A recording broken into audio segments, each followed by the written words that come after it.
Today's topic is not new to parliamentary and extra-parliamentary discussions.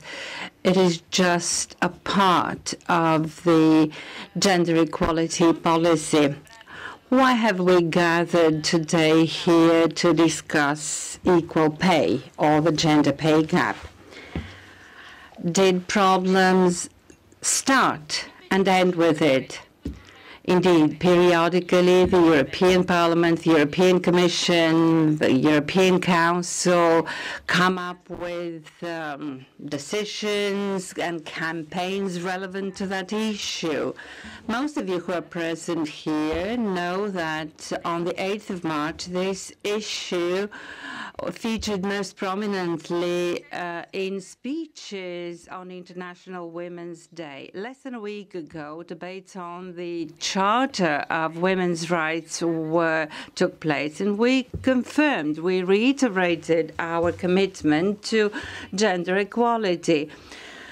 We welcome the persistence with which the legislation in this sphere is enriched and upgraded in defending the gender equality principles and in encouraging examples of success. I'm also convinced that festive speeches fail to attain their effect, and the pressure on the member states should be exercised day in and day out, and it is necessary to take small steps towards the big goal. With my colleagues, Siri Ovir and ALDEADLE, we chose that topic because our goals, the goals that we have set ourselves in our roadmap, are difficult to attain. We cannot set a short-term goal for attaining equal allocation of family obligations. We cannot overcome stereotypes. Generations need to elapse.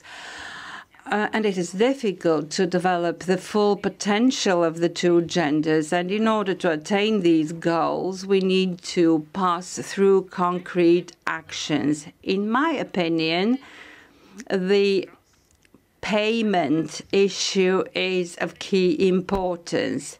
On the one hand, it exists as a result of the deeply rooted and historically conditioned gender inequality. This is a heritage of our history based on ignorance, trampling of human rights, etc. On the other hand, its very existence leads to exacerbation of these preconditions, and for equal work, women get a lower pay.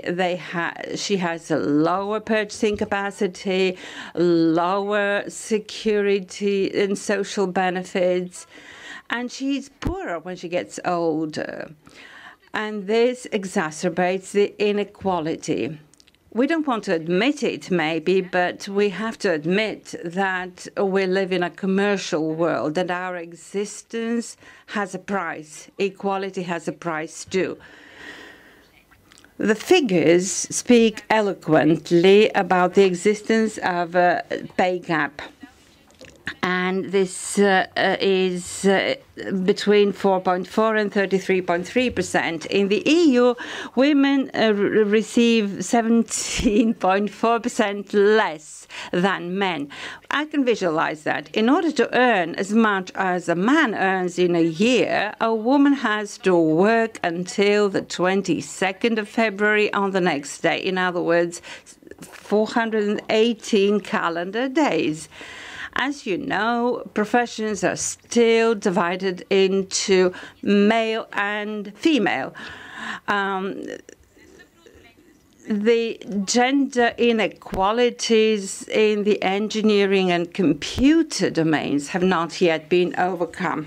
An argument in favor of the meaning of our discussion, which is taking place against the background of the Equal Pay campaign of the European Commission, we can cite the fact that the European Parliament has legislation on regulating the pay gap. The member states should secure the enforcement of Directive 54 of 2006 on equal opportunities and equal treatment of men and women in employment and in various occupations. It is a fact that in recent years, a number of states undertook measures along these lines through specific initiatives. France included the labour remuneration in its negotiations with the social partners. Finland has national strategy for equal pay. Sweden has an annual plan for equal pay. In Belgium, there is a systematic reporting of jobs that meet the gender equality requirements. We need to insist before the other governments to take the necessary steps. Another important argument to insist now on equal pay can be seen in the financial and economic crisis. It has negative consequences on employment in the European Union. Many women have lost their jobs. This is expected to take place with other women in the services sphere, in tourism. The biggest cuts in the budget sphere are in the administration, where mostly women are employed. It is necessary to invest in a social infrastructure and in human capital. I believe that one of the anti-crisis measures can be the equalizing of the payment for men and for women. Raising the payment for women will increase their purchase capacity. It will contribute to stimulating consumption, and this, in principle, is an anti-crisis measure.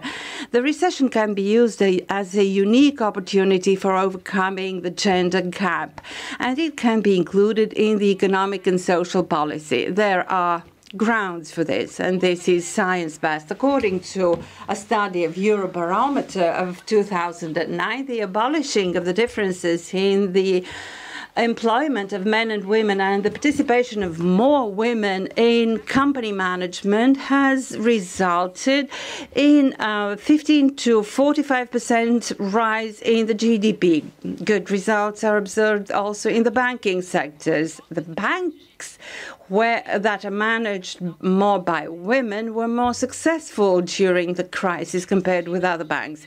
It is believed that precisely women bring in moderation in risk management with their emphasis on long-term prospects. There is one conclusion: there should be more women in a managerial position. I shall end my presentation stressing the fact that in Bulgaria, compared with Finland and Estonia, we have better parameters in the gender pay gap.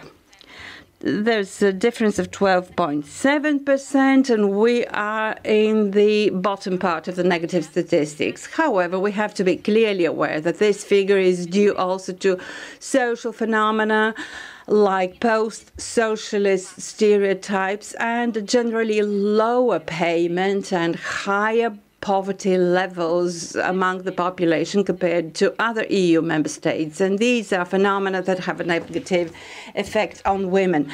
Therefore, dear colleagues, dear guests, let us turn to our governments to allow gender equality as a horizontal European policy, and let us have this transpire in our social and economic spheres as